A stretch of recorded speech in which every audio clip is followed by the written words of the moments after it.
Congress sitting స్థానం graduate ఎమ్మెల్సీపై focus పెట్టారు CM Revanth.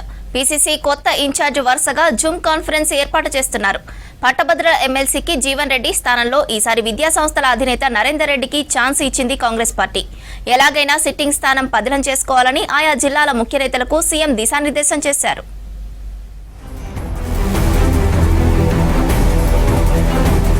మూడు ఎమ్మెల్సీ స్థానాల్లో గెలుపు కోసం కాంగ్రెస్, బీజేపీ పోటాపోటీగా ప్రచారం చేస్తున్నాయి. కరీంనగర్, నిజామాబాద్, ఆదిలాబాద్, మెదక్ గ్రాడ్యుయేట్ ఎమ్మెల్సీ కాంగ్రెస్ అభ్యర్థిగా విద్యా సంస్థల అధినేత నరేందర్ రెడ్డి పోటీ చేశారు.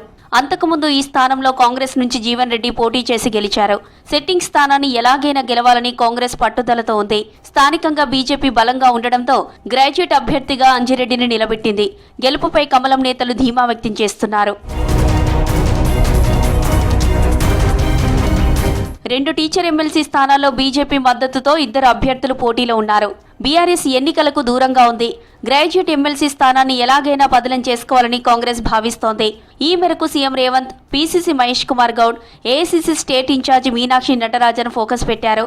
సీఎం సహా ఇంతకుముందు రాష్ట్ర కాంగ్రెస్ ఇన్ఛార్జిగా పనిచేసిన దీపాదాస్ మున్షి పలుసార్లు జూమ్ సమావేశాలు ఏర్పాటు చేసి ఆయా జిల్లా ముఖ్య నేతలకు దిశానిర్దేశం చేశారు.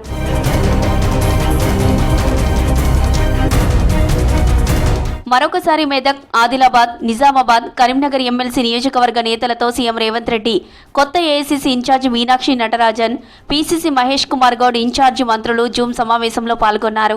లేట్ నైట్ వరకు సమావేశం కొనసాగింది.